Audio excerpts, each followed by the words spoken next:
Oke, di video kali ini gue bakal bahas handphone yang non resmi, IMEI tidak terdaftar, atau IMEI ala-alaan yang terdaftar di Kemenperinan yang anti geblokir IMEI yang aman bebas tetap bisa pakai semua kartu ya. Gue bakal bahas Android yang di rewrite.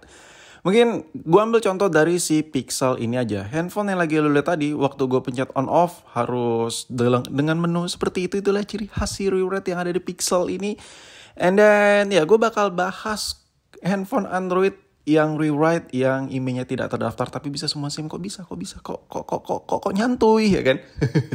Ya, handphone ini banyak banget beredar di pasaran yang second-secondan. Jadi kalau lu pilih Pixel, otomatis kalau mau aman nyaman, lu cari yang udah bea cukai atau yang IMEI-nya handphone itu tepatnya di rewrite. Oke, gue baca deh. Ini gue baca. Ponsel yang tidak dijual secara resmi di Indonesia memiliki masalah jaringan yang tiba-tiba hilang atau terblokir. Kenapa demikian? Bisa jadi ponsel tersebut belum didaftarkan di bea cukai. Jika memang ponsel tersebut dari luar negeri, beberapa ponsel yang sering terblokir jaringannya antara lain nih banyak. Nggak harus yang disebutin ini ya. Ada Google Pixel, ada Sony, ada Samsung ya kan. Yang Samsung versi internasional yang lo kalau beli tuh nggak ada sen-senannya gitu ya. Contoh terus iPhone internasional atau yang biasa kita sebut inter-interan, dan masih banyak perangkat lainnya yang dibeli dari luar negeri. Ya ini adalah hal yang lumrah. Gue agak bete gini ya ngelihat peraturan di Indo ya. Ada masalah ini, tetap aja orang-orang di luar sana tuh find the solution ya kan.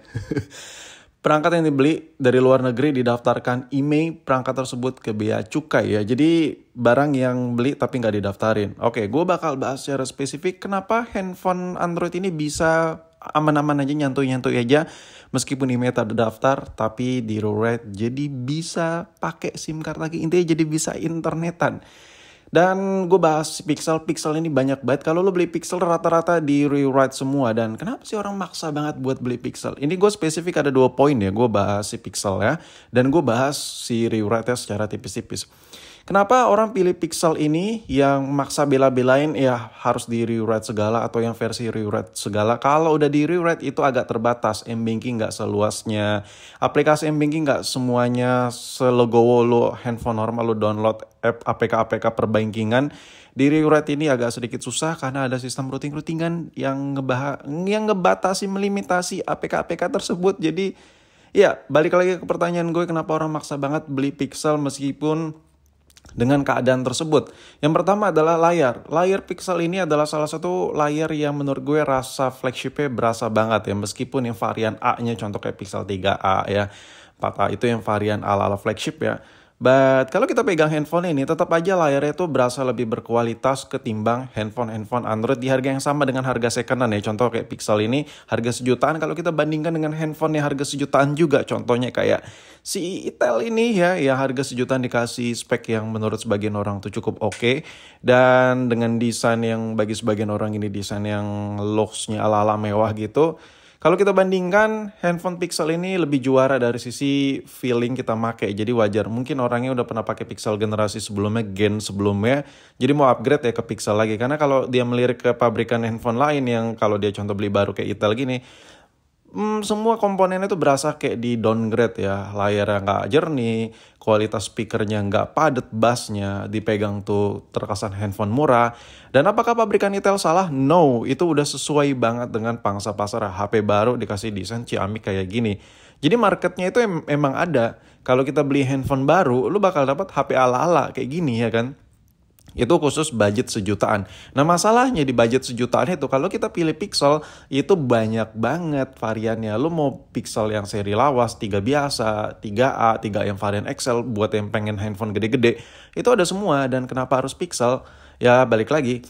Kesan pertamanya ketika kita megang Pixel itu layarnya mewah banget, berasa banget loh ini handphone feel flagship ya. Kalau kita switch, kenapa nggak iPhone aja bang? iPhone juga sama masalahnya. Kalau di budget sejutaan, apalagi lu yang ngincer resmi, lu tuh dapat seri-seri lawas gitu ya. Contoh aja kayak iPhone yang gue kasih lihat ke lu ini, iPhone SE gen pertama. Nah ini harganya mirip-mirip sama Pixel. Kalau kita bandingin kameranya, oke ada beberapa poin si iPhone ini menang, ada beberapa poin si Pixel ini menang kalau urusan kamera. Tapi kalau kita totalin di budget sejutaan, Pixel itu jauh lebih oke. mulai dari fitur kameranya meskipun sama-sama single lens, ada portrait mode-nya, ada mode malam. Sedangkan si iPhone ini ora ada, men.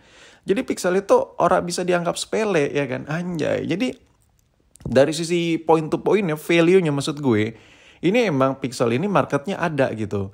Sedangkan kalau kita pilih iPhone ini, memang terbatas, oke juga bisa dibandingkan dengan Android. Mungkin ada beberapa Android yang kurang worth it bagi sebagian orang. Si iPhone ini meskipun jadul cukup worth it dan akhirnya dibeli lah si iPhone. Cuman kalau kita bandingkan ke Pixel, Pixel ini tetap lebih worth it menurut gue daripada iPhone. Mulai dari kameranya oke, performanya juga cukup baik, apalagi baterai performance-nya, ya kan. Contoh kayak iPhone SE ini aja, lo kalau mau ngerekam aja, itu ribetnya bukan main switch-switchannya. Lo pengen setting FPS-nya aja harus masuk ke menu setting lagi. Itu nggak salah, karena memang pada saat zamannya itu udah oke settingan-settingan kayak gini.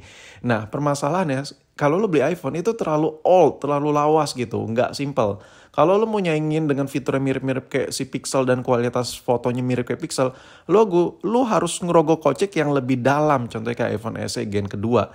Dan itu harganya bisa 2 kali lipat si Pixel ini dengan kondisi kamera yang sama-sama bagus dan fiturnya mirip-mirip gitu. Jadi menurut gua kalau kita bandingkan dari sisi value-nya, antara si Pixel sama si Android jauh beda. Lebih value si Pixel. Ini gue ngomongin pakai aja ya untuk pemakaian.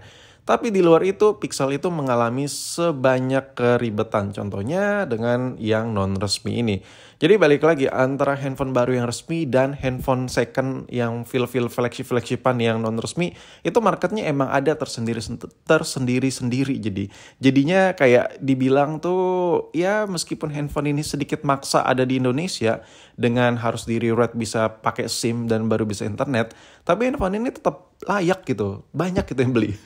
Gue juga heran gitu.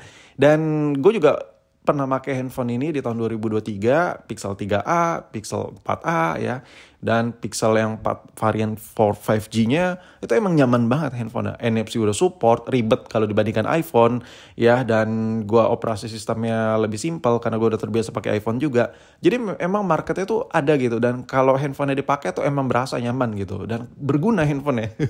Jadi kalau dibilang kenapa sih orang maksa ya beli Pixel yang rewrite, ya jawabannya ya kayak gue bilang tadi, kualitas kameranya, rasa flagshipnya itu nggak bisa dibayar dengan Android lain yang resmi ya. Itu nggak bisa sampai saat ini ya.